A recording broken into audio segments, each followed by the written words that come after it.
Welcome to me TV Telugu news.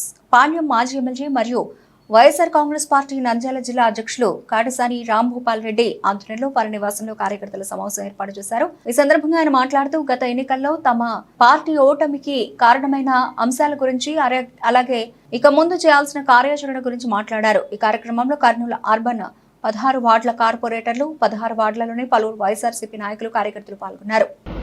నేను ఈ 5 సంవత్సరాలు ఎమ్మెల్యే గెలిచిన తర్వాత నా పర్సనల్ లైఫ్ను, నా ఫ్యామిలీ లైఫ్ను మొత్తం టోటల్గా కూడా గడప గడప తప్ప, ప్రజల కోసం తప్ప ఏమాత్రం కూడా కనీసం ప్రజలను అనునిత్యం ప్రజలకు అందుబాటులోని చేయడం అనేది నేను చేయడం జరిగింది.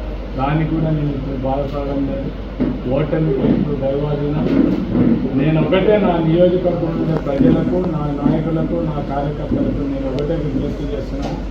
రాంభూపాల్ ఎప్పుడూ మీకోసం ఖచ్చితంగా పనిచేస్తాడు, మీకోసం అందుబాటులో ఉంటాడు. కార్యకర్తలకు, నాయకులకు అందరికీ కూడా అందుబాటులో ఉంటారు. ఖచ్చితంగా మీరు ఎవరు కూడా మీరేం ఫీల్ కావాల్సిన అవసరం లేనే లేదు. ఖచ్చితంగా మీకోసం పనిచేస్తామని నేను వాళ్ళకి అందరికీ కూడా విజ్ఞప్తి చేస్తాను.